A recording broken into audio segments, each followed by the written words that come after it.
जी, समस्त कर्नाटक के बंधुओं को आज समर्थ गुरु स्वामी रामदेव जी महाराज जी के जो स्थापित पतंजलि भारत स्वाभिमान ट्रस्ट का स्थापना दिवस, इसकी बहुत सारी शुभकामनाएं सभी को।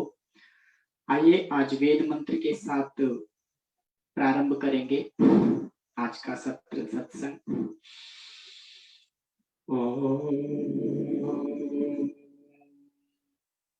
सख्यत इंद्रवाजिनो माभेम शवचस्पते त्वामभिप्रणो नुमो जेतारम पराजितम्।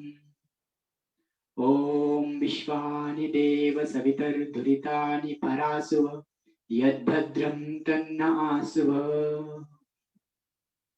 हे ईश्वर, सख्यत इंद्र, हे पराक्रम बल और पराक्रम के ऐश्वर्यशाली स्वामी, हम आपके शरण में आकर बल और पराक्रम से युक्त हुए। जो जिसके शरण में जाता है वैसे ही हो जाता है। हे बल के पराक्रम के स्वामी, इस ब्रह्मांड के सृजनकर्ता, हम आपके शरण में आकर भय से मुक्त हुए और बल से युक्त हुए। आप ईश्वर कभी भी पराजित न होने वाले, ऐसे मेरे ईश्वर आप कभी पराजित नहीं होने वाले। हम भी आपके शरण में आकर भय से मुक्त होकर बल से युक्त होकर सदा विजय को पाते हुए सदा सर्वदा आपका स्मरण करते रहे। और विश्वानि देव सवितर्दुरितानि, विश्व के सृजनकर्ता पालनकर्ता, हम सभी अपने विकारों से मुक्त होकर, जो विकार से मुक्त होकर भद्र रखने वाले श्रेष्ठ गुण जो है वो कभी भी हम सदा सर्वदा ग्रहण करते रहे। यह इन वेदों का, वेद मंत्रों का अर्थ है। हमें केवल सिखाना नहीं, दिखाना है। आइए, मैं सिखाता भी हूँ, दिखाता भी हूँ। आज मैं शंख के ध्वनि के साथ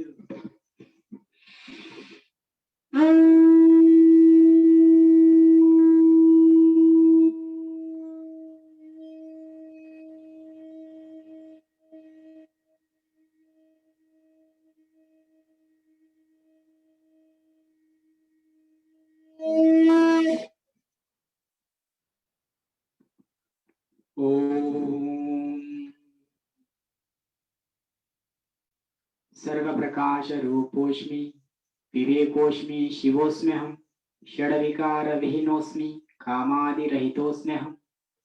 नैनं चिन्दन्ति शस्त्राणि नैनं दहति पावकः न चैनं क्लेदयन्त्यापो न शोषयति मारुतः। निर्मलो निर्विकल्पोऽहं निश्चलोऽहं निरन्तरं निर्विकारो नित्यपूतो निर्मोहो निस्पृहोऽस्म्यहम्। एक छोटी सी कहानी से प्रारंभ करूंगा। मेक्सिको के राजा मिलीनियर्स, उनका एक भवन था जो एड्रियाटिक समुद्र के किनारे में था। तो गोताखोरों ने उन मेक्सिको के राजा मिलीनियर्स के बंगले के बाजू में समुद्र के नीचे गोताखोरों ने खोज किया। तो उसमें पाया एक आयरन के गेज को, नीचे पाया तो वहां रत्न थे। तो उन रत्नों को उन्होंने देखा तो वो चमक रहे हैं। उसकी खोज की तो उन्होंने खोजा और बताया कि ये मेक्सिको के राजा के पत्नी के हीरे हैं। जो पत्नी वो कभी उसका यूज नहीं करती थी, वो पड़े के पड़े रहते थे, इसलिए वो अपना तेज खो दिए हैं। वो अपना तेज खो दिए हैं, इसलिए उनको पुनः तेज लाने के लिए उस आयरन गेज को बांधकर नीचे समुद्र में रखा। तो फिर वो अपना फिर चमकने लगे। इसी तरह यह भी एक आत्मा उस हीरे से भी बड़ा हीरा है, उन हीरे से भी बड़ा हीरा है, जो खाली कभी भी पड़ा रहता तो फिर वो अपना चमक खो देता है। लेकिन इस खोई हुई चमक को भी जो आत्मा अपने खोई हुई चमक को भी यदि समुद्र में यानी प्रशांत अवस्था में, फिर ध्यान में, योगाभ्यास में या किसी आध्यात्मिकता में लगाएंगे तो फिर से वो चमकने लगता है। जैसे वो हीरे चमकने लगे नीचे रखने से, एक गुप्त अवस्था में रखने से, उसी तरह यह जितना भी बड़ा सड़ा आत्मा क्यों ना हो, यदि उसको आध्यात्मिकता का अमृत देंगे तो फिर से वो चमकने लगता है। जैसे एक पेड़ है, सूख रहा है, उस पेड़ को जैसे ही हमने पानी डाला फिर से वो तुरंत हरा भरा हो जाता है। उसी तरह कितना भी व्यक्ति बिगड़ गया क्यों ना हो, लेकिन उसको यदि हम स्वाध्याय रूप गीता, वेद यदि योगाभ्यास उसके जीवन में आएगा तो फिर से वो चमकने लगता है, फिर से वो हरा भरा होता है, जैसे भी सूखने जाए। ठीक है जी, ये कहना था। इसलिए कोई भी नाराज न हो। अरे किसके जीवन में नहीं आए आपत्ति, सभी के जीवन में आपत्ति आए, लेकिन जो उसको सहकर, उसको समझकर जो फिर चमकता है, फिर अपने आचरण को सुधार लेता है, वही श्रेष्ठ है। लेकिन जानबूझकर जो कीचड़ में रखे या दूसरे गंदे व्यक्तियों के शरण में जाए तो फिर उसका क्या कहना। हमने देखा जो जिसके शरण में जाता है वैसा ही हो जाता है, इसलिए हम श्रेष्ठ के शरण में जाए, राम के, कृष्ण के, समर्थ गुरु स्वामी रामदेव जी जैसे महान ऋषि मुनियों के शरण में जाए। हम देखा है, इतिहास में देखा तो फिर तुलसीदास नरहरि जी के शरण में गए तो उनका कल्याण हुआ। अर्जुन कृष्ण के शरण में गए तो वो भी महान हो गए। और हनुमान जी के शरण में विभीषण आए। विभीषण जी रावण का भाई है, रावण का भाई होने के बावजूद भी वो हनुमान जी के शरण में गए। हनुमान जी राम के शरण में गए, लेकिन और एक बात, रावण था वो अपने मामा मारीच के शरण में गया, इसलिए उसकी बर्बादी हुई। उसी तरह दुर्योधन उसके मामा शकुनी के शरण में गया।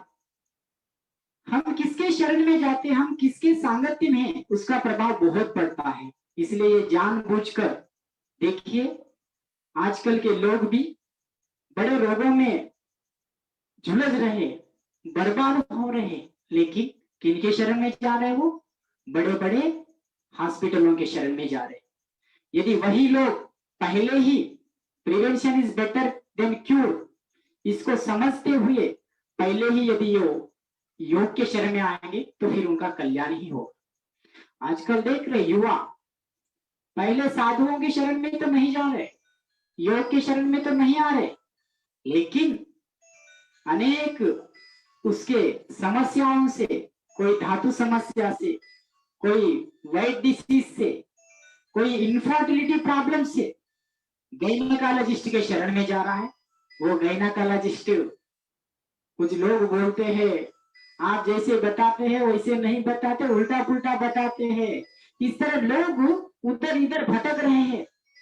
यानी वो जैसे रावण मारीच के शरण में गया, जैसे दुर्योधन उसके मामा शकुनी के शरण में गया, वैसे ही आजकल के युवा भी इन उल्टे पुल्टे लोगों के पास जाकर अपने जीवन बर्बाद कर रहे। इसलिए कृष्ण के शरण में, राम के शरण में, स्वामी रामदेव जी के शरण में जाए, यही कहना है।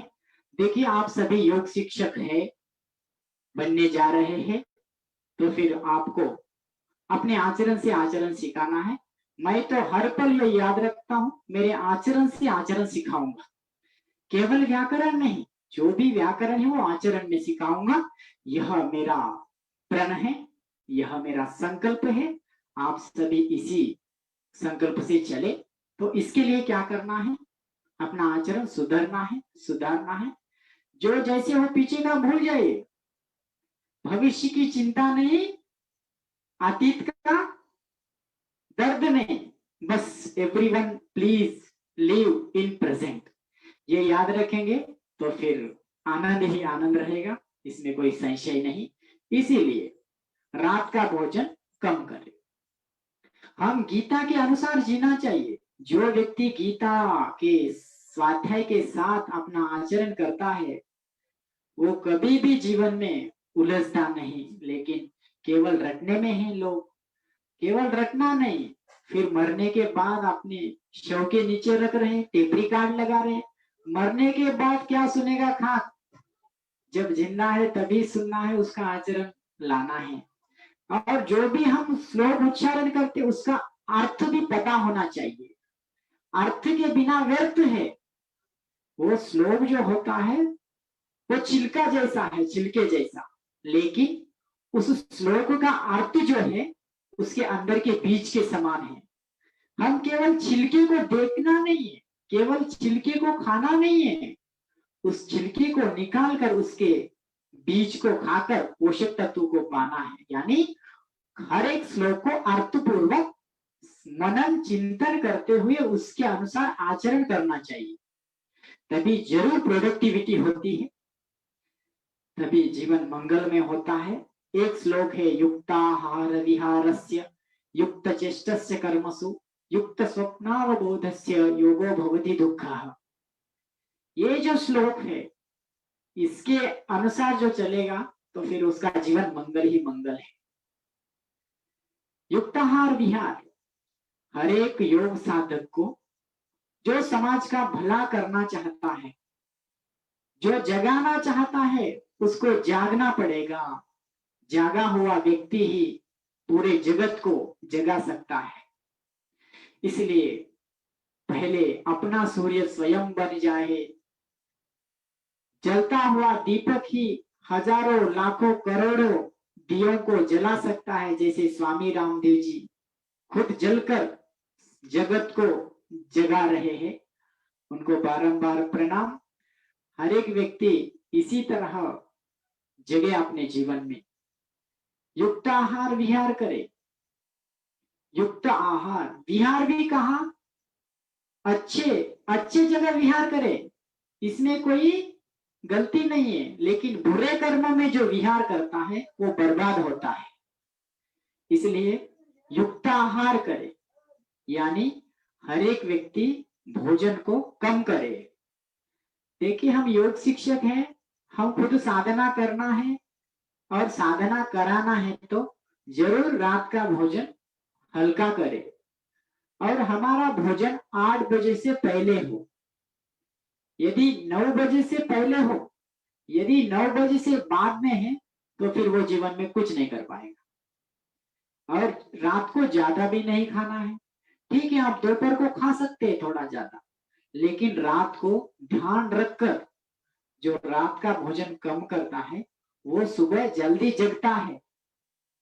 जो 5 बजे से पहले जगता वही जगत को जगा पाएगा।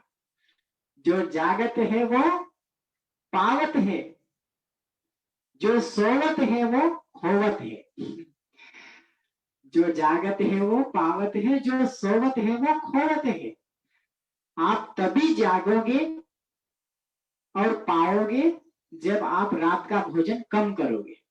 इसलिए ध्यान रखिए, कृपया सभी रात का भोजन युक्ताहार अल्पाहार करें। मराठी में, हमारी मराठी में एक श्लोक है, आती खाने मसना जाने। आती खाने मसना जाने, जो ज्यादा खाता है बोलता है वो स्मशान में जाएगा। जो ज्यादा खाता है वो स्मशान में जाता है, जल्दी जाता है। हर एक तो जाता है लेकिन जल्दी जाता है और दुष्कर्मों से जाता है, विकारों से जाता है जो ज्यादा खाता है। इसलिए हमें ज्यादा खाना नहीं, स्मशान में जल्दी जाना नहीं, ये याद रखे। और एक अत्रेय ऋषि का एक श्लोक है, जीर्ण भोजन मात्रेय लंघनम परमौषधम। जीर्ण भोजन मात्रेय लंघनम परमौषधम। जो पूर्व भोजन जीर्ण होने के बाद फिर से भोजन करेगा, यानी पचने के बाद जो भोजन करेगा वही उत्तम लंघन है और वही परम औषध है। यानी हमें भोजन पचने के बाद ही खाना चाहिए, और यदि खाते तो अगली भूख लगे वैसे खाना है। कुछ लोग भूख लगती तो खाते हैं, ज्यादा खा लेते हैं, फिर भूख ही नहीं लगती, उसको खत्म कर डालते हैं। देखिए हमारी जठराग्नि जो है पहले भोजन को पचाती है। यदि उसको भोजन नहीं मिला तो अपने अंदर की गंदगी को पचाती है। यदि गंदगी भी पच जाए फिर भी ज्यादा उपवास रहे तो फिर वो रस रक्त मांस अस्थि मज्जा मेद ये रजवीर्य को खा जाएगी, सप्त धातुओं को खा जाएगी ज्यादा उपवास करने से। लेकिन जो भूख लगने से खाता है वो नित्य उपवास है। उपवास मीन्स जो भगवान के नजदीक है। उपवास, उप मीन्स नजदीक, वास मीन्स रहना। जो ईश्वर के नजदीक रहता है वही उपवास है। इसलिए हमें उपवास करना है, यानी ईश्वर के नजदीक जाना है। तो जरूर भूख लगे तो ही खाना है, कम कम खाना है। उसको दुनिया में कोई भी डॉक्टर की जरूरत नहीं है। जीर्ण भोजन मात्रे लंघनम परम औषधम, जो सप्त ऋषियों में अत्रि ऋषि उन्होंने बताया। और चाणक्य महर्षि ने कहा कि अजीर्ण भोजनम विषम, अजीर्ण भोजनम विषम। जो भोजन अजीर्ण होता है वो विष को पैदा करता है, आम विष को। आम विष भोजन के तुरंत जो पानी पी लेता है उससे खट्टे डकार और कड़वे डकार आना, उसी को आम विष कहते हैं। जो खट्टा रस बना आपके अंदर और कड़वा रस बना वही आम विष कहलाता है, वही सभी रोगों का कारण है। इसीलिए आम विष को नहीं बढ़ने देना। आम मीन्स रोग, विष मीन्स विष। रोग को पैदा करने वाला विष ही आम विष है। इसलिए हम कहते हैं सर्वे संत निरामय निरामय, कोई भी आमय रोगी न हो, निरामय रहे, यानी कोई रोगी न हो। यह है आम यानी रोग, आम यानी रोग का नाम ही आम है संस्कृत। इसलिए सभी इस आम विष से मुक्त रहे। जिसके अंदर आम विष पैदा होता है उससे रस पैदा नहीं होता है, यानी हम फर्स्ट क्लास में ही फेल है। जो फर्स्ट क्लास में ही फेल है वो सेकंड थर्ड क्लास यानी रक्त मांस अस्थि मज्जा मेद ये ठीक से नहीं बने। इसलिए जो खाने के तुरंत पानी पिएगा उसको किसी को भी कैल्शियम, आयरन, कार्बोहाइड्रेट्स, विटामिन ये किसी को नहीं आएंगे। हम देखे हैं बहुत सारे लोग बादाम खाते हैं, काजू खाते हैं, बड़े पोषक तत्व युक्त भोजन करते हैं, लेकिन फिर भी वो मेडिकल की दवा खाते हैं, दवा खाना जाते हैं, दवा खा खा कर अपने शरीर को दवा खाना बनाते हैं। हमें किसी को दवा खाना नहीं बनाना है, शरीर को दवा खाकर। इसलिए जो भी भोजन खाते हैं चबा चबा कर खाना है। जो चबा चबा के नहीं खाता है, निगल लेता है, वो ऊपर से पानी पी लेता है, यानी अटकता है कहता है। जिसको अटकता है वो पानी पी लेता है ऊपर से। जो पानी पीता है भोजनांते विषमवारी, भोजन के बाद या भोजन के वक्त जो पानी पीता है उसका विष बनता है, वो विष के समान होता है, उसके सप्त धातु नहीं बनते हैं, फिर उसको इनफर्टिलिटी प्रॉब्लम होती है, या फिर कोई भी रक्त मांस अस्थि मज्जा इसके संबंधित बीमारियां आ जाएंगी। याद रखे, मेरा एक एक शब्द याद रखे। भोजन के तुरंत नहीं पानी पीना है, रात को ज्यादा भोजन नहीं करना है, भूख लगे तो ही खाना है, यदि भूख लगने के बाद खाना ही हो तो फिर अगली भूख लगे ये करना है। लेकिन कुछ लोग बोलते हैं मैं उपवास करता हूं, यानी एकादशी। एकादशी मीन्स क्या होता है जी? एकादशी यानी अब 11, एकादशी मीन्स 11। 11 क्या क्या होता है? 5 कर्मेंद्रिय, 5 ज्ञानेंद्रिय, 5 कर्मेंद्रिय, 5 ज्ञानेंद्रिय, उसको चलाने वाला एक मन, यही 11 है। इनको कंट्रोल में रखना ही एकादशी है। कुछ लोग एकादशी करते हैं तो उस दिन ये कुछ भी कंट्रोल नहीं रहता है, हाथ कंट्रोल में नहीं रहता है, मुख कंट्रोल में नहीं रहती, जीवा कंट्रोल में नहीं रहते, ये आंख कर्मेंद्रिय नहीं रहते, ज्ञानेंद्रिय नहीं रहते, कुछ भी कंट्रोल में नहीं रहते, तो वो एकादशी कैसी होती है? जो एकादशी का पालन करता है यानी 11 को कंट्रोल में रखता है, पंच ज्ञानेंद्रिय पंच कर्मेंद्रिय उसको चलाने वाले मन को जो कंट्रोल में रखता है वही उपवास करता है, ईश्वर के उपवास, ईश्वर के नजदीक जाता है। और ईश्वर के नजदीक वही जाता है जो भोजन को कंट्रोल में रखता है। जो अन्न को बदलेगा उसका मन बदलेगा, इसलिए हमें भोजन को कंट्रोल में करेंगे तो फिर सब कुछ कंट्रोल में रहे। बस भोजन को कंट्रोल करो तो सब कुछ कंट्रोल रहे। भोजन तो ज्यादा कह रहे, खा रहे हैं, लेकिन इनको मजबूती से रोक रहे तो फिर फूट फूट होगा शरीर। इसीलिए कोई भी उपवास के वक्त एकादशी के दिन ही ज्यादा खाता है, ये गलत है।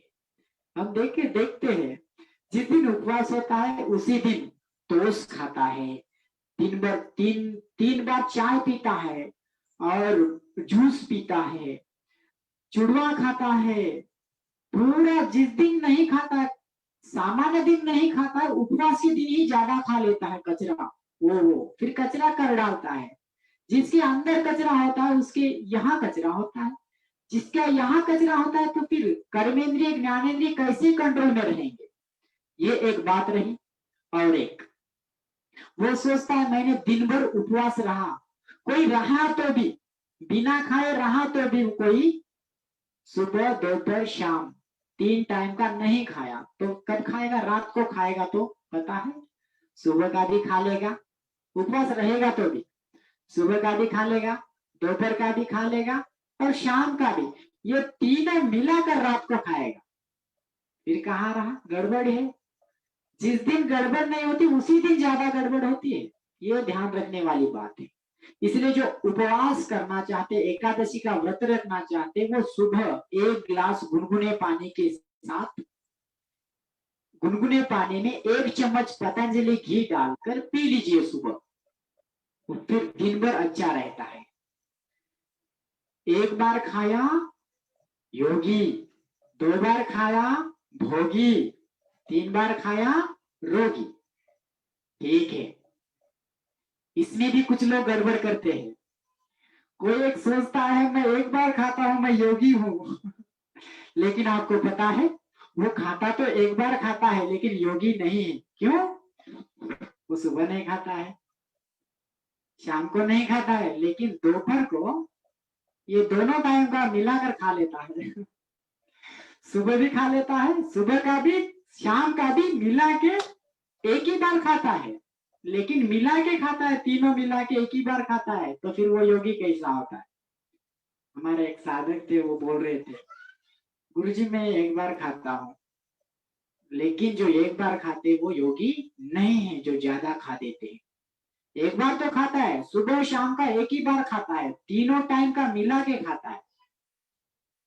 यदि 2 बार खाया जो अपने आप को भोगी समझता है, लेकिन वो रात का भी सुबह का भी दोपहर का भी तीनों मिला के खा लेता है, ये गड़बड़ है। लेकिन जो 2 बार ही खाता है लेकिन वो योगी है, जो 3 बार खाता भी योगी ही है। यदि वो थोड़ा थोड़ा खाता है तो सुबह थोड़ा खाइए, दोपहर को थोड़ा खाइए, शाम को थोड़ा खाइए, लेकिन पचने लायक खाइए, फिर से भूख लगने लायक खाइए, वह योगी है। चाहे 3 बार भी खाए, लेकिन 1 बार भी खाए लेकिन 3 बार का मिला के खाए तो वो भोगी रोगी ही है। और एक बताता हूं, एक बार टॉयलेट गया रोगी, बिल्कुल टॉयलेट नहीं गया वो रोगी, एक बार टॉयलेट गया वो भोगी, जो बिल्कुल टॉयलेट नहीं गया वो रोगी, जो 2 बार टॉयलेट गया सुबह शाम वो योगी। जो सुबह और रात को, सुबह सूर्य के उदय के वक्त और सूर्य के उदय से पहले और सूर्यास्त के बाद भी जो टॉयलेट 2 बार जाता है वह योगी जीवन जीता है। मैं तो डेली 2 बार जाता हूँ जी, सुबह शाम। 3 बार तो खाते हैं, लेकिन 2 बार भी 1 बार भी नहीं जाना ये गलत है। ये याद रखे, सुबह शाम जाने की आदत करे तो देखिए उसके जीवन में मंगल ही मंगल, कुछ भी कमी नहीं, वो कभी भी रोगी होता ही नहीं। ये याद रखे, सुबह गर्म गुनगुना पानी पिए और रात को भी थोड़ा गुनगुना पानी पीकर घूमिए, तो फिर वह बहुत अच्छा। कैसा लगता है टॉयलेट जाने के बाद? टॉयलेट गए, फिर मुक्त होने के बाद, टॉयलेट साफ होने के बाद कैसे लगता है? हाँ, कितना अच्छा लगता है। लगता है ना, कितना अच्छा लगता है। हाँ, लेकिन जिसका जाम है, फिर उसका मन जाम है विकारों में, भोगों में, रोगों में। ये याद रखे, सुबह शाम जाए। एक बार गौतम बुद्ध के पास सभा हुई, वो सभा में बोलने में तैयार हुए, कुछ करवाने, ध्यान कुछ करवाने। तो एक राजा जम्भाई लेने लगा, जम्भाई आ गई उसको। तो गौतम बुद्ध ने पूछा, राजा जी क्या आप जम्भाई ले रहे? तो उन्होंने कहा, स्वामी आज भोजन बहुत स्वादिष्ट था, थोड़ा ज्यादा ही खा लिया, इसलिए मुझे जम्भाई आ गई। तो गौतम बुद्ध जी ने एक श्लोक बोला है उन्होंने, हिताहार मिताहार अल्पाहार च ये जना न तान वैद्य चिकित्सन्तु आत्मनस्ते चिकित्सका, कहा है। हिताहार मिताहार अल्पाहार च ये जना न तान वैद्य चिकित्सन्तु आत्मनस्ते चिकित्सका, यानी उस राजा से कहा, उस लोगों से कहा, हे लोगों, जन हित मित अल्पाहार करने वाले को कोई चिकित्सक की जरूरत नहीं है, वो खुद का चिकित्सक खुद ही है। जो हिताहार अल्पाहार मिताहार करता है, उसको किसी भी चिकित्सक दवा खाने की जरूरत नहीं है, वो खुद का डॉक्टर खुद है। इस तरह समझदारी से भोजन करता है। तो उस राजा ने एक चिट्ठी पर लिख लिया, बड़े से पॉम्पलेट में लिख लिया, एक चार्ट में अपने किचन में चिपका लिया, अपने डाइनिंग टेबल के आगे चिपका लिया। डेली उसको देख रहा है, खा रहा है, हिताहार मिताहार करता है। फिर उसने बोला, मेरी जिंदगी ही बदल गई। इसलिए अपने किचन में महापुरुषों के चित्र रखे इस तरह मेरे पीछे, जो उनको देखकर खाओगे तो उनके गुण याद आएंगे। बसवन्नाथ, छत्रपति शिवाजी महाराज, जगतगुरु शंकराचार्य, स्वामी रामदेव जी महाराज, रामकृष्ण, इन महापुरुषों के चित्र लगाए अपने किचन में। और डाइनिंग टेबल पर कोई नहीं खाए, जो डाइनिंग टेबल पर खाता है उसकी डाइनिंग टेबल बढ़ती है। कुछ लोगों की ऐसी आदत है, इस तरह कुर्सी पर कोई नहीं बैठ पाएगा। मेरी कुर्सी देखिए, इतना ही कुर्सी, मैं सभी दंड बैठक करता हूँ, मैं सभी अभ्यास करता हूँ, मैं थोड़ा हाइट भी ज्यादा हूँ, फिर भी मैं इस तरह बैठ पा रहा हूँ। लेकिन कोई कहीं भी प्रोग्राम में जाए, कहीं भी जाए, उसको क्या चाहिए जी? कुर्सी ही चाहिए, नीचे बैठ नहीं पाता है। और कोई कोई खड़े ही रहते, कुर्सी पर भी नहीं बैठ पाते। इस तरह आदत कैसी, पता है कैसी होती है आदत? डाइनिंग टेबल पर बैठने से। लेकिन जो इस तरह बैठकर भोजन करता है, उसका रक्त संचार यहाँ रुक जाता है और ज्यादा आपके पेट में ही रक्त संचार अच्छा होता है। तो फिर जठराग्नि अच्छी बढ़ती है, हाइड्रोक्लोरिक एसिड बढ़ के आपके भोजन को अच्छा पचाएगी, फिर कोई प्रॉब्लम नहीं होती। फिर बाद में वज्रासन में भी बैठते हैं, इस तरह वज्रासन में भी बैठते हैं, इस तरह 10 मिनट बैठना है वज्रासन में। हाँ, मुझे भी बैठने आ गया। हाँ, इस तरह वज्रासन में बैठना चाहिए। जो वज्रासन में बैठते हैं उसका भोजन अच्छा पच जाता है, कोई विकार नहीं होता है। ये ध्यान रखे, जो भी बात बता रहा हूं ये सभी, इसमें यम नियम सब आ रहे जी। ठीक है, यम क्या है जी? केवल योग, केवल हाथ हिलाना पैर हिलाना योग नहीं है। समस्त जो पतंजलि ऋषि द्वारा, ये पतंजलि कोई बिस्किट पैकेट नहीं है, आटा नहीं है, राइस नहीं है, पतंजलि ऋषि है। वो पतंजलि ऋषि ने समस्त पूरी दुनिया को 8 अंगों युक्त पतंजलि अष्टांग योग को प्रतिपादित किया, जो पूरे दुनिया को उसी मार्ग पर चलने के लायक है। कुछ नालायक है, इसे दूसरे कुछ भी, कुछ थोड़े थोड़े बीच में आए नालायक है, लेकिन पतंजलि अष्टांग योग पूरे दुनिया के लायक है। हमें लायक बनना है, नालायक नहीं। अष्टांग योग क्या है? उसमें 8 अंग आते हैं। इन सभी का पालन करने से योग होता है। केवल आसन करना, केवल प्राणायाम करना, केवल एक्सरसाइज करना, केवल ध्यान करना, ये योग नहीं है।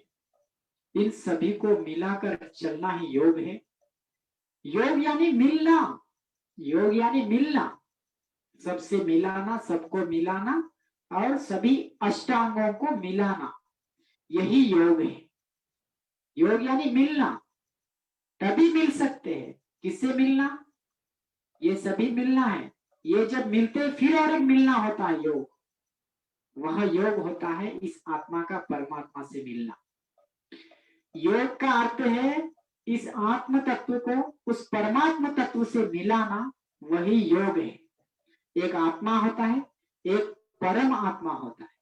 परम आत्मा यानी सब आत्माओं का परम आत्मा है। इसलिए हम सभी को उस परमात्मा का साक्षात्कार कर सकते हैं, प्रयास करना चाहिए। मैं तो प्रयास कर रहा हूं। लो एम इज क्राइम। अल्प संकल्प क्या होता है? अपराध होता है। अल्प संकल्प अपराध होता है। इसलिए कोई भी अल्प संकल्प से न जिए, श्रेष्ठ संकल्प से जिए। इसलिए हमें हर पल ध्यान रखते हुए अष्टांग योग का पालन करना है। ठीक है, ये दुनिया बहुत अच्छी, ये बहुत अच्छी लगती है किसी किसी को। बुराई में अच्छाई देखता है, अच्छाई में बुराई देखता है। हाँ, अच्छाई कड़वी लगती है, कड़वी जरूर लगती है, लेकिन वो औषध है। लेकिन जो मीठा लगता है वो विष होता है। ज्यादा मिठाई खाओ, क्या होता है? उल्टा पुल्टा हो जाता है। लेकिन कड़वी दवा होती है आयुर्वेद की, कोरोनिल खाओ, कड़वी लगती है ना कोरोनिल, लेकिन वो कोरोना को खत्म करती है, अनेक बीमारियों को खत्म करती है कड़वी दवा। उसी तरह समाज के जो इंद्रियों को स्वीट स्वीट लगते हैं, वो जीवन को हाट हाट करके जला डालते हैं। लेकिन जो कड़वे कड़वे लगते हैं वो बहुत अच्छे होते हैं, अमृत के समान हो जाते हैं, चमकते हैं। इसीलिए याद रखें, हमें किसी को बुराई में अच्छाई नहीं देखना है, अच्छाई में बुराई नहीं देखना है। जो बुराई में अच्छाई देखता है, जो अच्छाई में बुराई देखता है, वो बर्बाद होता है। इसलिए हमें अच्छाई में अच्छाई देखना है, बुराई में बुराई देखना है। तो एक बच्चा शिकायत करता है, इन अष्टांग योग क्यों नहीं किया? तो फिर कुछ ना कुछ बहाने आ जाते हैं। एक बच्चा होता है, उसकी टीचर उसको पूछती है क्लास में बच्चों को, बेटा आज होमवर्क किसने किसने किया? सभी बच्चे होमवर्क अपना दिखाते हैं, लेकिन एक जो बच्चा होता है वो बहाने बनाता है। मैडम मैंने नहीं किया, होमवर्क नहीं किया मैडम। क्यों नहीं किया? मैडम पूछती क्यों नहीं किया? मैडम लाइट नहीं थी इसलिए होमवर्क नहीं किया। अरे लाइट नहीं तो क्या, दिया जला लेता। मैडम दिया कैंडल जला लेता। मैडम कैंडल जलाने के लिए माचिस नहीं थी, वो माचिस मंदिर में रह गई। अरे मंदिर जाकर माचिस लाता। मैडम मैं नहाया नहीं था। अरे नहा के ले आता। नहीं मैडम, लाइट नहीं है ना, लाइट नहीं है तो पानी कहाँ है? पानी पानी के लिए मोटर नहीं था। जब मोटर ही नहीं चलेगा तो फिर मैं स्नान कैसे कर सकता? देखिए, बहुत सारे लोग में ये कहने का अर्थ था कि अलग अलग बहाने ढूंढते हैं। हमें बहाने नहीं ढूंढना है किसी में, सभी का पालन करने का प्रयास तो करना है जितना हो तो। लेकिन सोफा सेट पे सो जाते हैं मेरा बेटा ऐसा था वैसा था, ये सब सब मेरा पोता था, नाता था, फिर वो कोई नहीं आएगा रोग के वक्त। इसलिए सभी से मुक्त रहिए। वो जो त्रयंबकम यजामहे सुगंधिम पुष्टिवर्धनम उर्वारुकमेव बंधनात् मृत्योर्मुक्षयमामृता की याद कीजिए, महामृत्युंजय मंत्र वही मृत्युंजय करता है। ये जो संबंधी है वो कोई मृत्युंजय नहीं करता है हमको। जो उस मंत्र का संकल्प, वो वेद मंत्र ही हमें मृत्युंजय बनाता है। त्रयंबकम यजामहे, त्रिकाल जाता ईश्वर, त्रयंबकम यजामहे मीन्स तीनों लोकों के स्वामी, तीनों कालों के ज्ञाता। हे ईश्वर, मेरे भविष्य के बारे में पता है आपको, मेरे भूतकाल के बारे में भी पता है, और मेरे वर्तमान के भी बारे में पता कर रखने वाले ऐसे महान ईश्वर त्रयंबकम यजामहे कहते, तीनों कालों के जानने वाले। त्रिकालज्ञाता जाता ईश्वर त्रयंबकम यजामहे मीन्स कोई कोई भविष्यवाणी के पीछे पड़ता है। अरे उस ईश्वर भविष्यवाणी उसके पास जाइए, कोई हाथ दिखाता है, वो सब कुछ जानने वाला, जो उसके शरण में जाता है किसी को हाथ बताने की जरूरत नहीं, हाथ फैलाने की जरूरत नहीं। त्रिकाल जाता त्रयंबकम यजामहे सुगंधिम पुष्टिवर्धनम, हे देव आप ही के द्वारा इस ब्रह्मांड में सुगंधि युक्त पुष्टि युक्त हो रहे हैं हम। यानी ये ब्रह्मांड सारा आपने बनाया, और जो भी इस ब्रह्मांड के फूलों में सुगंधि है और पुष्पों में सुगंधि है और फलों में जो पुष्टि है वह आप ही के कारण है। हे देव हमारे जीवन में भी सुगंधिम पुष्टिवर्धन, हमारे जीवन में भी सुगंधि पुष्टि को बढ़ाओ, सुगंधिम पुष्टिवर्धन। जैसे उर्वारुक में बंधना, उर्वारुक मीन्स खरबूजा। एक खरबूजा होता है, जब वो खरबूजा अपने बेल रूपी बंधन से मुक्त होता है तो कैसी होती है उसकी स्थिति। जो भी बंधन से मुक्त होता है वो फ्री होता है, तो वो बेल बेल से जब वो खरबूजा मुक्त हुआ तो वो खरबूजे की स्थिति परिपक्व होती है, वो खरबूजा फूटकर सुगंधित होता है। उसी तरह हे देव, जैसे वो खरबूजा अपने बेल रूपी बंधन से मुक्त होकर सुगंधित हुआ, उसी तरह मैं भी, जो भी बंधन है, बंधनों से उत्पन्न जो बंधन है, यानी पति पत्नी ये कोई बंधन नहीं है, लेकिन उनसे भी एक बंधन षड विकार उत्पन्न होते, वो बंधन है असली बंधन। ये पत्नी से, बेटे से, माँ से और पति पत्नी ये कोई बंधन नहीं, लेकिन उन बंधन से निकले हुए विकार जो होते हैं, काम क्रोध लोभ मोह, इसलिए अति सर्वत्र वर्जित, जो आती है उसको वर्जन करना चाहिए, उसको दूर करना चाहिए। इसलिए उसके काम क्रोध लोभ मोह इत्यादि जो भी है उन बंधनों से मुक्त करो देव। इस तरह मेरे जीवन को उर्वारुकों में बंधना मृत्यु और मुक्षी अमामृता, इस तरह मुझे मृत्यु से अपमृत्यु से मृत्यु की श्रेष्ठ मृत्यु, अमृत मृत्यु, मोक्ष की ओर ले जाइए। यह है त्रयंबकम यजामहे मंत्र का अर्थ, महामृत्युंजय मंत्र का अर्थ। जो इस तरह इस महामृत्युंजय मंत्र का अर्थ जाप सुबह 11 बार करता है, मैं तो डेली यज्ञ के साथ करता हूँ, और गायत्री मंत्र के साथ यज्ञ के साथ मैं जब करता हूँ, इसलिए मैं दिन भर पॉजिटिव मोड में, पूरे जीवन भर पॉजिटिव मोड में रहता हूँ। जो कोई साधना नहीं करता है वो बर्बाद होता है, इसलिए हमें साधना अपनी छोड़नी नहीं है। महामृत्युंजय मंत्र, गायत्री मंत्र इत्यादि अर्थपूर्वक जाप करें। जो बंधनों से मुक्त होता है वो परिपक्व सुगंधित होता है अपने जीवन में, यह ध्यान रखें सभी। और इस तरह बहाना न बनाए और मुक्त रहने का प्रयत्न करें, हर पल भविष्य को जानने का प्रयास न करें, वर्तमान में ठीक ठीक जीने का प्रयास करें। यही सिखा रहा है अष्टांग योग। अष्टांग योग होते हैं 8, पतंजलि अष्टांग योग में 8 अंग होते हैं। इन मार्ग पे चलने वाला ही श्रेष्ठ होता है, अच्छा होता है। फिर बाकी को इसको छोड़ता है जो, उसमें कोई बड़ा पैसा है वो धनवान नहीं है, बड़ा पैसा रहने वाला धनवान नहीं है, लेकिन जो अष्टांग योग का पालन करता है वही, चाहे वो गरीब न क्यों ना हो, गरीब रहता है नहीं वो श्रेष्ठ हो जाता है। कोई भी अल्प संकल्प से नहीं जाए, नहीं जिए, कोई भी गरीब नहीं है, हर एक व्यक्ति श्रेष्ठ बन सकता है। उसके पास हाथ है, कान है, आंख है, कान है, सब कुछ हाथ पैर है, वो एक दिन में 5,000 कमा सकता है। एक दिन में 500,000 कमा सकता है। हर एक व्यक्ति में सामर्थ्य है, लेकिन जान बूझ कर अपने आप को गरीब समझता है और क्या करता है, और उसको लोग पैसे दे देते हैं। उसके पास हाथ पैर है, सब कुछ है, उसके जीवन में कोई अंग वैकल्य नहीं है, ऐसे व्यक्ति को कोई दान देने की जरूरत नहीं है। उसमें सामर्थ्य है, वो एक दिन में, एक महीने में बड़ा ऐश्वर्यशाली इंद्र बन सकता है। जो ऐश्वर्यशाली होता है वही इंद्र है, वह श्रेष्ठ बनता है जरूर, एक दिन में ही अच्छा बन सकता है। कोई अपने आप को गरीब न समझे। गरीब वही है जो विकारों से युक्त है, जो रोगी है, वही सबसे बड़ा गरीब है। जिसके जीवन में आध्यात्मिकता का अभाव है वही गरीब है। हर एक इंसान का जड़ है आध्यात्मिकता।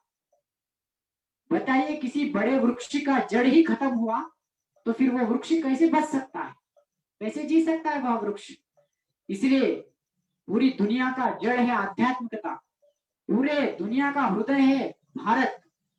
आजकल इसी भारत में उसका जड़ खत्म हो रहा है, आध्यात्मिकता। अष्टांग योग की जो ऋषियों ने मुनियों ने जो दिया, उसकी खत्म हो रहा है, उसका खत्म करने का प्रयत्न कर रहे, हर पल षड्यंत्र कर रहे। जरूर इसका नहीं होगा। हमें आगे बढ़ाना है सबको मिलकर इस अष्टांग योग के मार्ग को। तभी यही है इंसान का जड़ है। यदि ये जड़ मजबूत होगा तो बड़ा वृक्ष बनेगा, योग वृक्ष, जो हम स्वामी जी के माध्यम से पूरी दुनिया में अब देख रहे हैं। अष्टांग योग यम होता है। अष्टांग योगों के नाम बताता हूं, इसमें क्लुप्त में बता देता हूं, और 15 मिनट बाकी है। यम, यम, चल, यम, नियम,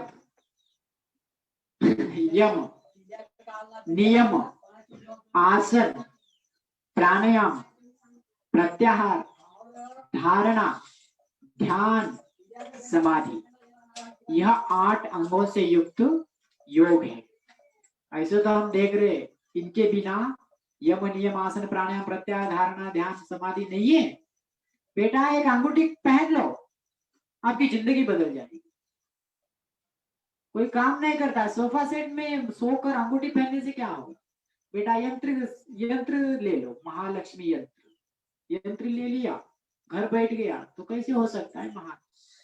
इस तरह लोग हैं, अंगूठी पहनो, कुछ मंदिर, केवल मंदिर ही जाओ, केवल नाम जप करो। देखिए, उस राम को जब देख रहे हैं मंदिर में, इसीलिए देख रहे हैं कि राम के आचरण को अपने जीवन में लाए। इसलिए हर व्यक्ति महापुरुष को इसीलिए पूजा कर रहे हैं कि उनके अनुसार हम जिए, उनके जीवन को, उनको देखकर, उनके आचरण को याद कर उनके अनुसार जिए। यही सच्ची भक्ति का नवदा भक्ति है। इसलिए नवदा भक्ति करता है, लेकिन नवदा भक्ति की भी पालन नहीं करता है। नवदा भक्ति होती है श्रवणम, मननम, कीर्तनम, पाद सेवनम, दास्यम, सौख्यम, आत्मनिवेदनम, ये होता है नवदा भक्ति।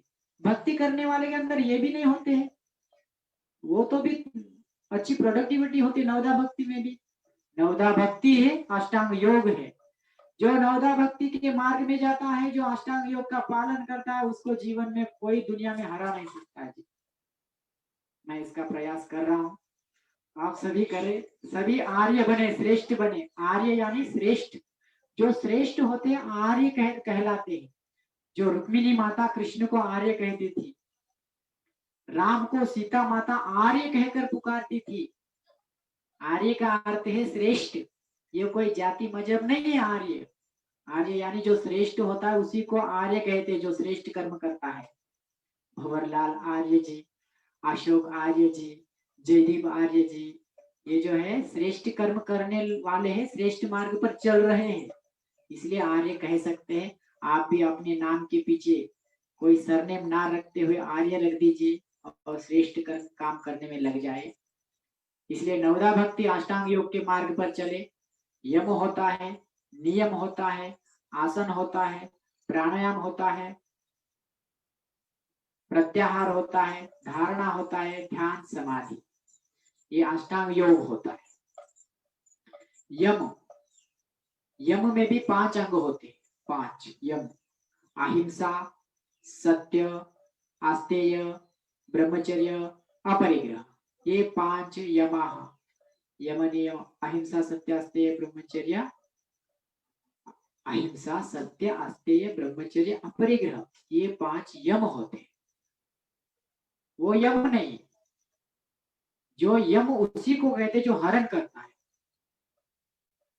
वह यम प्राण का हरण करता है, ये यम विकारों को हरण करता है।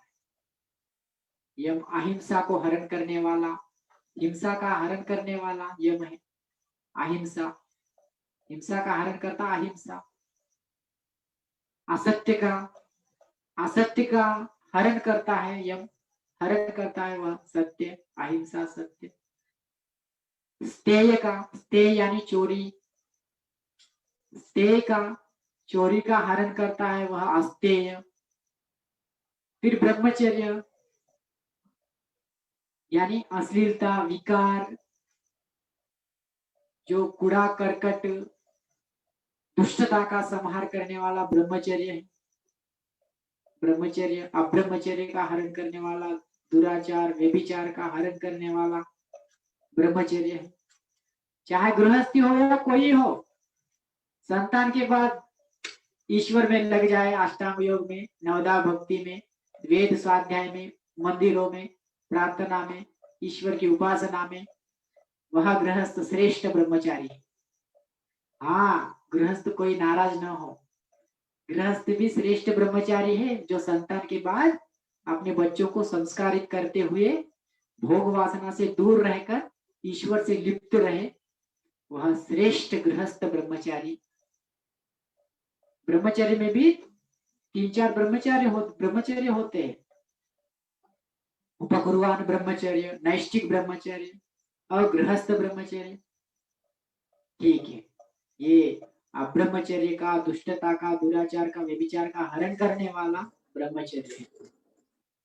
फिर अपरिग्रह यानी परिग्रह, परिग्रह अनलिमिटेड, अनलिमिटेड नुकसान करता है, चाहे पैसा हो या मोबाइल का डाटा भी हो।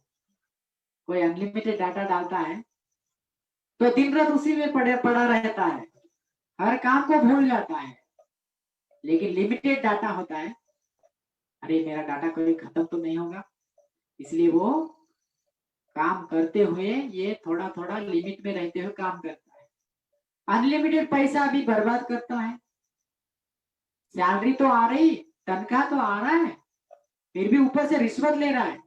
क्यों? मेरे पत्नी को नेकलेस चाहिए, मेरे बेटे को कार चाहिए, बुलेट बाइक चाहिए, हाँ, प्लाट चाहिए, फ्लैट चाहिए, ये सब कहते हुए वो संतुष्ट नहीं होता है अपने सैलरी से। मानदेय तो बिल्कुल किसी को नहीं है, वो मानदेय नहीं, सैलरी से भी संतुष्ट नहीं होता है, ऊपर से रिश्वत लेता है। वह रिश्वत लिया हुआ पैसा उल्टे पुल्टे कार्यों में लगाता है और ज्यादा खा लेता है 5 स्टार होटल में जाके, निगल लेता है हर कुछ। निगल लेने वाले का खाता है वो पायखाने में जाता है, डायरेक्ट निगल लेता है ना, उसका पायखाने जाता है। वो किसको लगता है? खाने वाले सुअर को लगता है। सुअर बहुत मजबूत होता है, क्योंकि ये खा रहा है, उस सुअर को जा रहा है, इसको कोई कुछ नहीं लग रहा है। कैल्शियम कार्बो, ये जो भी है, कार्बोहाइड्रेट कुछ भी इसको नहीं आ रहे। खा रहा है बिना चबा के, जो खाता है उसको कुछ नहीं लगता है, बाहर ही जाता है। शरीर में कोई बल नहीं होता है, दिखने में तो पूरी जैसा लगता है, लेकिन एक 50 किलो की बोरी नहीं उठा सकता है। दिखने में तो पूरी होता है, पूरी जैसा। इसलिए जो भी अनलिमिटेड है जी, भोजन हो या पैसा हो या भोग है, कुछ भी हो, जो भी अनलिमिटेड है वो बर्बाद करता है। मुझे याद आया था, sexual sensuality, this is the reason of every disease. हर रोग का कारण sexual sensuality. Sensuality is death. इसीलिए सेंसुअल न रहे, जो भी लिमिटेड से ज्यादा भोग की इच्छा करते, भोग करते हैं, फिर इनफर्टिलिटी प्रॉब्लम होता है। आजकल देख रहे युवाओं में शादी से पहले ही भोगों में लिप्त होता है, टॉलीवुड बॉलीवुड में, फिर संतान ही नहीं होता है। उधर उस डॉक्टर के पास जाता है, इस डॉक्टर के पास जाता है, इसके अंदर बीज ही नहीं है। जहां बीज नहीं होते वहां वृक्ष कैसे होता है, वंश वृक्ष। किसी बीज को डालने के लिए कितना उसको जमा करते हैं, कितना संस्कारित करते हैं, कितना अच्छा करते हैं, लेकिन वो बीज तब जाके वो बीज को अच्छे वृक्ष दे सकता है। इन वृक्षों की बहुत चिंता है, नस्ल सुधार की चिंता है। घोड़े का नस्ल सुधार है, कुत्ते का नस्ल सुधार है, हर जीव का नस्ल सुधार है, लेकिन मानव के नस्ल की सुधार की किसी को चिंता ही नहीं है। इसीलिए जो पहले ही शादी से पहले जो लिमिट में जीता है वह बिल्कुल इनफर्टिलिटी प्रॉब्लम नहीं होता, वो श्रेष्ठ संतान को पैदा करता है। जैसे जगत गुरु शंकराचार्य, स्वामी रामदेव जी, कृष्ण, राम, हनुमान, स्वामी विवेकानंद, स्वामी दयानंद, इन जैसे महापुरुष उत्पन्न, एक आइंस्टीन, थॉमस अल्वा एडिसन, हाँ पूरे दुनिया भर में है श्रेष्ठ संतान। वही श्रेष्ठ होते हैं जो अपने माता पिता के बीज अच्छे होते। अरे सड़ी बीज कैसे अच्छी हो सकती है? ये सब ब्रह्मचर्य के नीचे आता है ये सब। इसलिए हर जगह लिमिट में रहे, अपरिग्रह से जिए।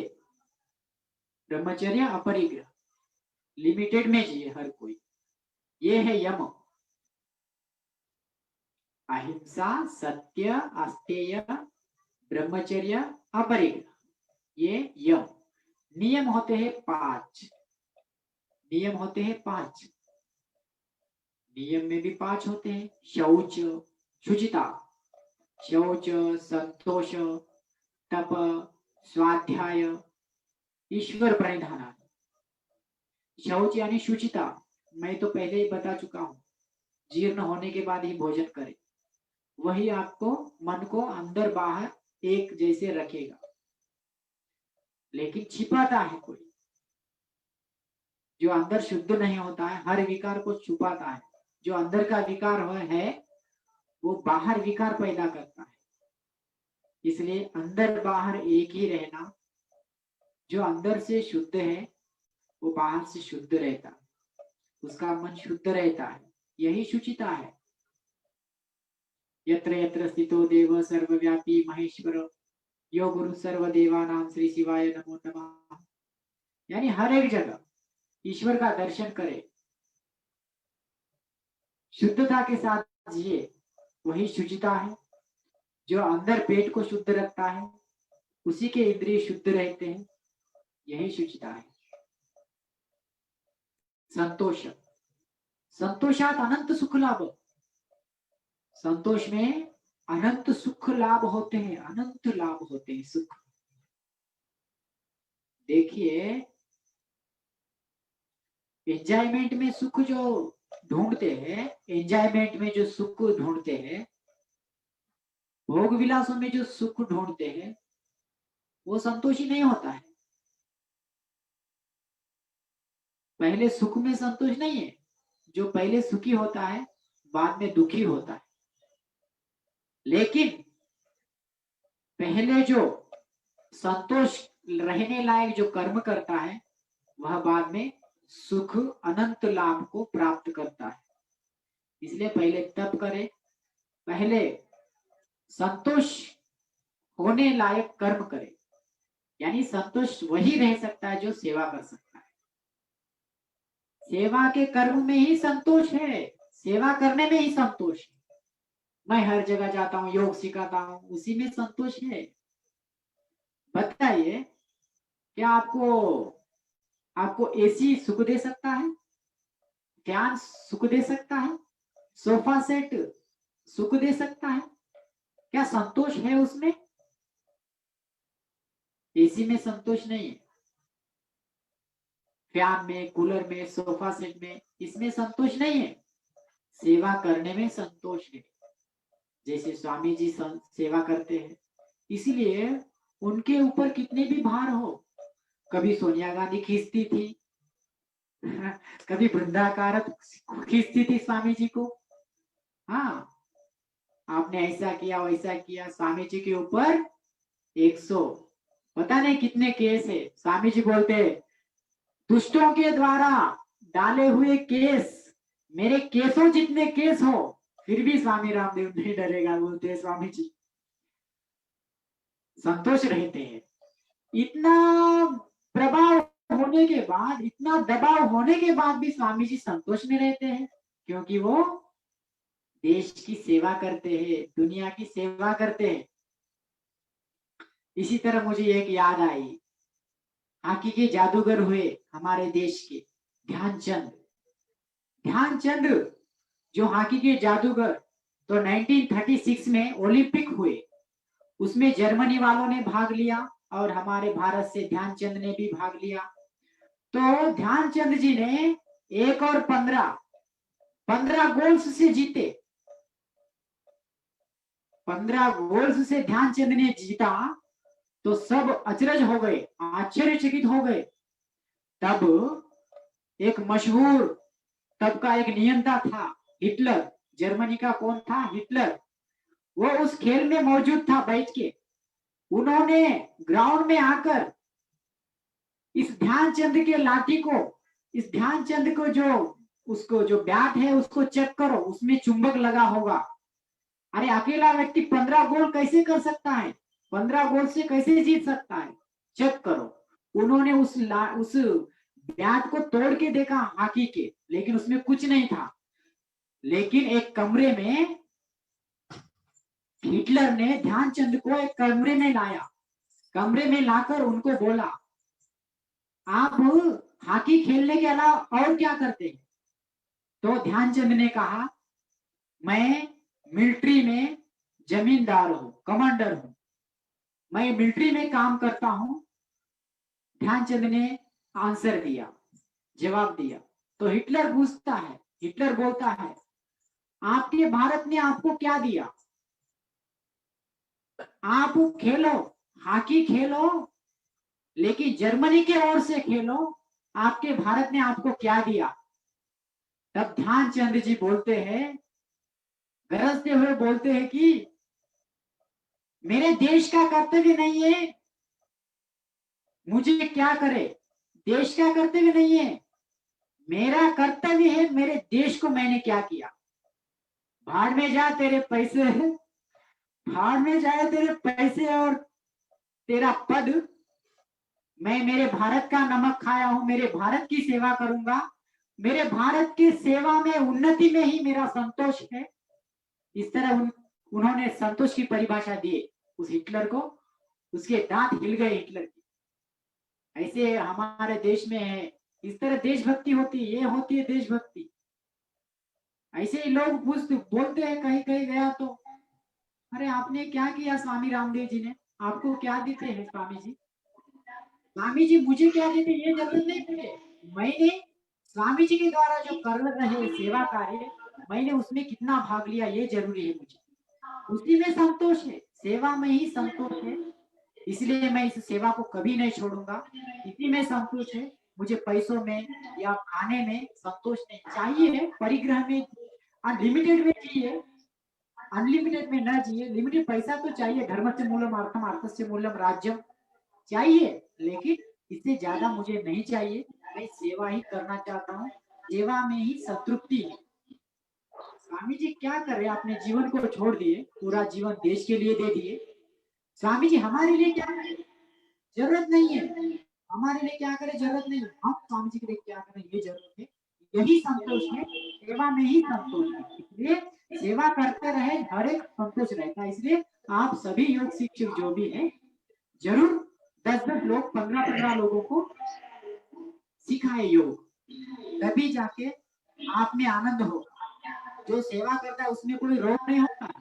मैं सुबह शाम योग सिखाता हूँ, तो मैं बहुत अच्छा जीता हूँ, मुझे कोई बीपी नहीं होता है। मैं तेलंगाना का भोजन खाता हूँ, मैं कर्नाटक का, तमिलनाडु का, आंध्र प्रदेश का, हर जगह का भोजन खाता हूँ, हर जगह का पानी पीता हूँ, फिर भी मुझे कोई रोग नहीं है, नहीं रहेगा।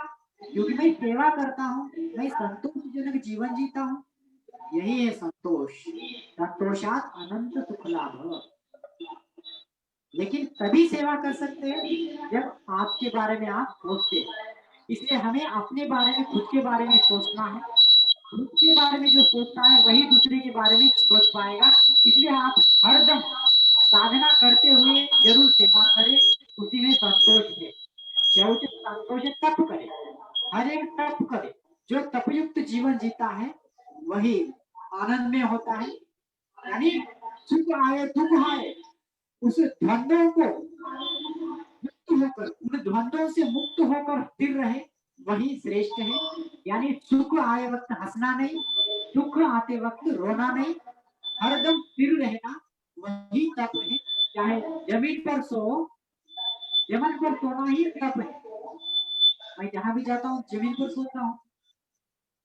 कुछ लोग बोलते सोफा सेट में सो जाओ, बेड है, एसी में सो।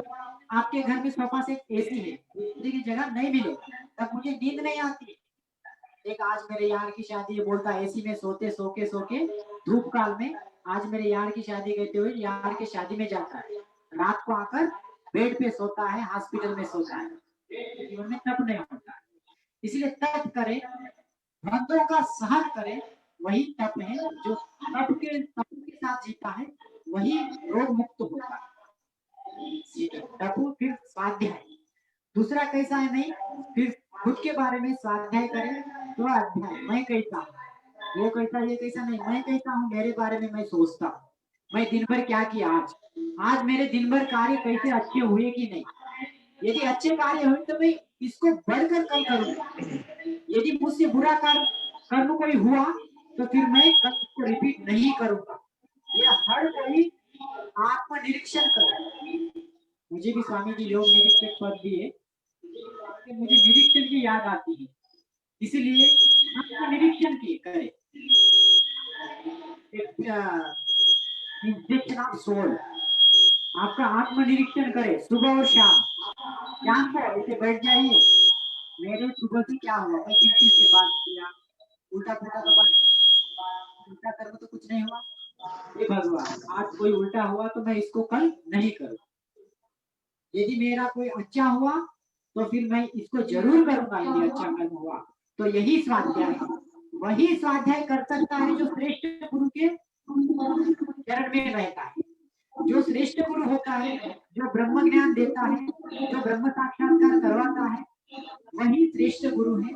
हमारे वेद और उपनिषद के मार्ग में जो चलता है, जो गीता के मार्ग पर चलता है, वही श्रेष्ठ स्वाध्याय है। क्या शाहरुख खान बताता है अच्छा जीने का जीवन, जीवन जीने का? कोई एक्टर बताता है, एक्ट्रेस बताती है। उनका स्वाध्याय करे तो बर्बाद है, उनके अनुसार स्वाध्याय करेंगे।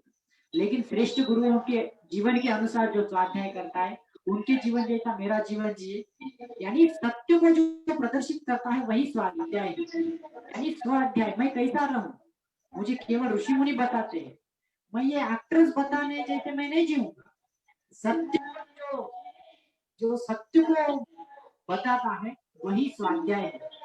इसीलिए सत्य के शरण में जाने वाला ही प्योर स्वाध्याय है। इसलिए स्वाध्याय जरूर करें, यही स्वाध्याय। फिर लास्ट यम नियम आज बताया, बस यम नियम के बारे में भगवान बोल रहे थे, यम नियमों के बारे में बताना है।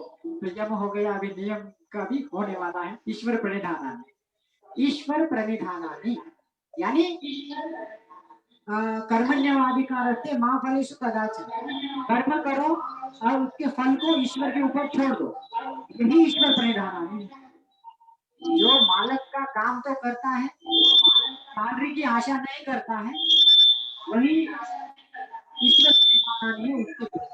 लेकिन हम ईश्वर के प्रति समर्पित भाव से काम करें, यही ईश्वर प्रणिधानानि है। सभी इसी तरह कर्मण्यवाधिकार से कर्म करने में अधिकार है, फल की इच्छा ईश्वर पर छोड़ दो। हम जितना किया उतना जरूर देगा। यदि ज्यादा चाहिए तो ज्यादा काम करो बस, लेकिन काम करने वाला कम, आज ज्यादा रहेंगे तो हार्ट अटैक आएगी। इसलिए कोई अपना टारगेट न रखे। टारगेट न रखकर अच्छा करे। कोई रियल एस्टेट वाला होता है, मुझे इतना प्लाट को इतना पैसा आना चाहिए, पहले टारगेट रख लेता है, बाद में नहीं आता है, हार्ट अटैक आता है, मर जाता है। इसलिए ईश्वर में ना माने, उस ईश्वर को सरेंडर होके जिए, यही है। ठीक है जी, यम नियम फिर बाद में और एक दिन कक्षा में बताएंगे। यह है। सभी को मेरा नमस्ते। एक छोटी सी कहानी बताओ। हाँ गुरुजी बताइए। जी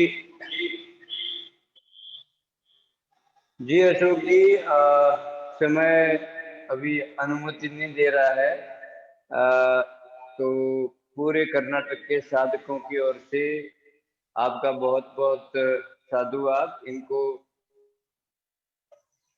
संक्षिप्त में एक सार रूप में मैं थोड़ा कन्नड़ में बोल दूंगा, बहुत सारे लोगों के मैसेज आ रहे हैं। ಎಲ್ರಿಗೂ ಧನ್ಯವಾದಗಳು। ಯೋಗಾಚಾರ್ಯ ಅಶೋಕ್ ಆರ್ಯಜಿ ಇವತ್ತು ಯಮ ನಿಯಮಗಳ ಬಗ್ಗೆ ಮಾಹಿತಿಯನ್ನು ನೀಡಿದ್ದಾರೆ. ವಿಶೇಷವಾಗಿ ಪತಂಜಲಿ ಋಷಿಗಳು ಅಷ್ಟಾಂಗ ಯೋಗದ ಒಂದು ಅದ್ಭುತವಾದ ಯೋಗ ಒಂದು ದರ್ಶನವನ್ನು ನಮ್ಗೆ ಈ ಪ್ರಪಂಚಕ್ಕೆ ನೀಡಿದ್ದಾರೆ. ಯಾವ ರೀತಿ ನಮ್ಮ ದೇಹದ 8 ಅಂಗಗಳು, ಈ ದೇಹದ ಎಲ್ಲ ಅಂಗಗಳಲ್ಲಿ ಒಂದ್ ಅಂಗ ಇಲ್ಲದೆ ದೇಹ ಪೂರ್ಣ ಆಗುವುದಿಲ್ಲ. ಅದೇ ತರ ಈ ಯೋಗದಲ್ಲಿ ಅಷ್ಟಾಂಗ ಏನಿದೆ, ನಿಮ್ಮ ಯೋಗ ಯಾತ್ರೆದ 8 ಮೆಟ್ಲುಗಳು, ಇದರ ಮಾಹಿತಿ ಪ್ರತಿಯೊಬ್ಬ ಯೋಗ ಸಾಧಕನಿಗೆ ಬೇಕು. ಅದರಲ್ಲಿ ಪ್ರಾರಂಭದ 2 ಮೆಟ್ಲು ಯಮ ಮತ್ತು ನಿಯಮ. 5 ಯಮದಲ್ಲಿ ಅಹಿಂಸೆ, ಸತ್ಯ, ಅಸ್ಥೇಯ, ಬ್ರಹ್ಮಚರ್ಯ, ಅಪ್ರಿಗ್ರಹ. ಅದಾದ್ಮೇಲೆ ನಿಯಮ ಶೌಚ, ಸಂತೋಷ, ತಪ, ಸ್ವಾಧ್ಯಾಯ, ಈಶ್ವರ ಪ್ರಣಿಧಾನ. ಈಗ 5 ಯಮದಲ್ಲಿ ಅವರು ಮೊದಲೇದು ಅಹಿಂಸೆ ಹೇಳಿದ್ದಾರೆ. ಹಿಂಸೆ ಮಾಡಬಾರ್ದು ಅಂತ ಹೇಳಿ. ಹಿಂಸೆ ಅಂದ್ರೆ ಯಾರಿಗೂ ಕೊಲೆ ಮಾಡೋದು, ಹೊಡೆಯೋದು, ಬಡಿಯೋದು ಮಾತ್ರ ಹಿಂಸೆ ಅಲ್ಲ. ನಾವು ನಮ್ಮ ವಾಣಿಯಿಂದ, ನಮ್ಮ ಆಚರಣೆಯಿಂದ, ನಮ್ಮ ವ್ಯವಹಾರದಿಂದ ಯಾರಾದ್ರೂ ಮನಸ್ಸು ನೋಯಿಸಿದ್ರೇನು ಅದು ಹಿಂಸೆ ಆಗ್ತದೆ. ಆ ತರದ ಹಿಂಸೆ ನಾವು ಮಾಡಬಾರದು. ಅದಾದ್ಮೇಲೆ ಸತ್ಯ ಏನಿದೆ ಅದನ್ನೇ ಮಾತಾಡ್ಬೇಕು. ಸುಳ್ಳು ಹೇಳಿ ಹೇಳಿ ತಲೆಯಲ್ಲಿ ಹೊತ್ಕೊಂಡು ಅದನ್ನ ಜೀವನ ಪರ್ಯಂತ ನೆನಪಿಡ್ಬೇಕಾಗ್ತದೆ. ಸತ್ಯ ಹೇಳೋನಿಗೆ ಯಾವುದು ನೆನಪಿಡ್ಬೇಕಾಗಿಲ್ಲ, ಆನಂದವಾಗಿ ಇರ್ಲಿಕ್ಕೆ ಸಾಧ್ಯ ಆಗ್ತದೆ. ಅದರಿಂದ ಸತ್ಯವನ್ನು ಹೇಳಬೇಕು. ಏನಿದೆ ನೋಡಿದ್ದೇನೋ ಅದನ್ನೇ ಹೇಳ್ಬೇಕು. ಅಹಿಂಸಾ, ಸತ್ಯ, ಅಸ್ಥೇಯ. ಯಾವುದೇ ವಸ್ತು ಕಳ್ಳತನ ಮಾಡೋದು ಅಥವಾ ಬೇರೆ ಅಲ್ಲಿ ಲೂಟಿ ಮಾಡೋದು ಮಾತ್ರ ಕಳ್ಳತನ ಅಲ್ಲ. ಬೇರೆಯವರ ಯಾವುದೇ ವಿಷಯದ ಬಗ್ಗೆ, ಇದು ಈ ಕಾರ್ ನನ್ ಕಡೆ ಆದ್ರೆ, ಇಂಥ ಮನೆ ನನ್ ಕಡೆ ಆದ್ರೆ, ಒಳ್ಳೆ ಬಟ್ಟೆ ನೋಡಿ, ಒಡವೆ ನೋಡಿ ಏನಾದ್ರೂ ನಮ್ಮಲ್ಲಿ ಆಸೆ ಹುಟ್ಟಿದ್ರೆ ಅದು ಸಹ ಅಸ್ಥೆ ಆಗ್ತದೆ, ಕಳ್ಳತನ ಆಗ್ತದೆ. ಆ ತರದ ಭಾವನೆ, ದುರ್ಭಾವನೆ ನಮ್ಮಲ್ಲಿ ಬರಬಾರದು. ಅಹಿಂಸೆ, ಸತ್ಯ, ಅಸ್ಥೇಯ, ಬ್ರಹ್ಮಚರ್ಯ ಎಲ್ಲ ನಮ್ಮ ಜೀವನದಲ್ಲಿ ಎಲ್ಲ ಕೆಲಸ ಕಾರ್ಯಗಳನ್ನು ಸಾತ್ವಿಕ ಒಂದು ಆಚರಣೆಯಿಂದ ನಾವು ನಿರ್ವಹಿಸಬೇಕು. ಅದರಿಂದ ಎಲ್ಲ ಆ ಭಗವಂತನ ನಮ್ಮ ಜವಾಬ್ದಾರಿಯಲ್ಲಿ ಬರುವಂತ ಕಾರ್ಯಗಳನ್ನು ನಾವು ಶ್ರೇಷ್ಠವಾಗಿ, ಸಾತ್ವಿಕವಾಗಿ ಅದನ್ನ ಜೀವನದಲ್ಲಿ ನಾವು ಮಾಡಬೇಕಾಗಿ ಅದನ್ನು ನಾವು ಮಾಡಿದಾಗ ಬ್ರಹ್ಮಚರ್ಯದ ಪಾಲನೆ ಮಾಡಿದಂತೆ ಆಗ್ತದೆ. ಕೊನೆಗೆ ಅಪ್ರಿಗ್ರಹ. ನಮ್ಗೆ ಎಷ್ಟು ಬೇಕು ಅದಕ್ಕಿಂತ ಹೆಚ್ಚು ಸಂಗ್ರಹ ಏನ್ ಮಾಡೋದಿದೆ ಅಲ್ಲ, ಅದು ಅಪ್ರಿಗ್ರಹ ಆಗ್ತದೆ. ಅದು ಎಲ್ಲ ವೈಚಾರಿಕ ರೂಪದಿಂದ ಇರ್ಬೋದು, ಬೇರೆ ಬೇರೆ ಹಣ ವಿಚಾರವಾಗಿರ್ಬೋದು. ಸಂಕ್ಷಿಪ್ತದಲ್ಲಿ ನಾನು ಹೇಳ್ತಾ ಇದ್ದೀನಿ, ನಮ್ಮ ಅವಶ್ಯಕತೆಗಿಂತ ಹೆಚ್ಚು ಏನು ಸಂಗ್ರಹ ಮಾಡ್ತೀವಿ ಅದು ಅಪ್ರಿಗ್ರಹ ಆಗ್ತದೆ. ಕೊನೆಗೆ ನಿಯಮದಲ್ಲಿ ನಾವು ಮೊದಲನೇದು ಶೌಚ, ಶುದ್ಧಿ. ಈಗ ದೇಹದ ಹೊರಗಡೆಯಿಂದ ಚೆನ್ನಾಗಿ ಶುದ್ಧಿ ಮಾಡ್ತೀವಿ, ಆದ್ರೆ ಒಳಗಡೆ ಏನಿದೆ ಅಲ್ಲ, ಮನಸ್ಸಿನ ಶುದ್ಧಿ, ಭಾವದ ಶುದ್ಧಿ, ವಿಚಾರದ ಶುದ್ಧಿ ಬಹಳ ಅವಶ್ಯಕತೆ ಇದೆ. ಅದು ಈ ಸಾಧನೆಯಿಂದ ಬರ್ತದೆ. ಶೌಚ ಆದ್ಮೇಲೆ ಸಂತೋಷ. ಏನ್ ಮಾಡ್ತಾ ಇದೀವಲ್ಲ ತುಂಬಾ ಸಂತೋಷವಾಗಿ ಭಗವಂತ ಏನ್ ಕೊಟ್ಟಿದ್ದಾನೆ ಅದರಿಂದ ನಾವು ಸಂತೋಷವಾಗಿದ್ದುಕೊಂಡು ಆ ಭಗವಂತನಿಗೆ ಥ್ಯಾಂಕ್ಸ್ ಹೇಳಬೇಕು. ದೇವ್ರೆ, ನೀನು ನನ್ಗೆ ಕತ್ತೆ, ನಾಯಿ, ಕೋತಿ ಮಾಡ್ಲಿಲ್ಲ, ಮನುಷ್ಯನಾಗಿ ಹುಟ್ಟಿಸಿದ್ಯಲ್ಲ, ನಿನ್ಗೆ ಕೋಟಿ ಕೋಟಿ ಧನ್ಯವಾದ ಅಂತ ಹೇಳಿ ನಾವು ಅರ್ಪಿಸ್ಬೇಕು. ಆಯ್ತಾ? ಸಂತೋಷ. ತಪಃ, ಈಗ ಅವ್ರು ಹಿಂದಿಯಲ್ಲಿ ಹೇಳಿರೋದು ಕೆಲವು ವಿಷಯಗಳು ನಿಮ್ಗೆ ಅರ್ಥ ಆಗಿಲ್ಲ ಅಂತ ಸಂಕ್ಷಿಪ್ತ ನಾನು ಹೇಳ್ತಾ ಇದ್ದೀನಿ. ಎಲ್ಲಾ ಕಾರ್ಯಗಳು ನಮ್ಗೆ ಏನ್ ಜವಾಬ್ದಾರಿ ಬಂದಿದೆ ಅದನ್ನ ಶ್ರೇಷ್ಠವಾಗಿ ಮಾಡುವುದೇ ತಪ. ಹಿಮಾಲಯಕ್ಕೆ ಹೋಗಿ ತಪಸ್ ಮಾಡೋದು ಒಂದೇ ತಪ್ಪಿಲ್ಲ. ನಮ್ಗೇನು ಜವಾಬ್ದಾರಿ ಇದೆ ಅದನ್ನ ಪೂಜೆ ಅಂತ ತಿಳಿದು, ಆ ಭಗವಂತನ ಪ್ರಸಾದ ಅಂತ ತಿಳಿದು ನಾವು ಮಾಡೋದು ತಪ ಆಗ್ತದೆ. ಅದಾದ್ಮೇಲೆ ಸ್ವಾಧ್ಯಾಯ. ಎಲ್ಲ ಒಳ್ಳೆ ಒಳ್ಳೆ ಸಾಹಿತ್ಯ ಅಧ್ಯಯನ ಮಾಡಬೇಕು, ಅದು ಸ್ವಾಧ್ಯಾಯ. ಆದ್ರೆ ನಮ್ಮನ್ನು ನಾವೇ ಅಧ್ಯಯನ ಮಾಡುವುದಿದೆ ಅಲ್ಲ, ಅದು ನಿಜವಾದ ಸ್ವಾಧ್ಯಾಯ. ನಿಮ್ಮ ಒಳಗಡೆ ಒಬ್ಬ ಅದ್ಭುತವಾದ ವ್ಯಕ್ತಿತ್ವ ಇದೆ, ಅದ್ರ ಜೊತೆ ನೀವು ಅದನ್ನು ಸ್ವಾಧ್ಯಾಯ ಮಾಡಬೇಕು, ಅದನ್ನ ಪರಿಚಯ ಮಾಡ್ಕೋಬೇಕು. ಕೊನೆಗೆ ಈಶ್ವರ ಪ್ರಣಿಧಾನ.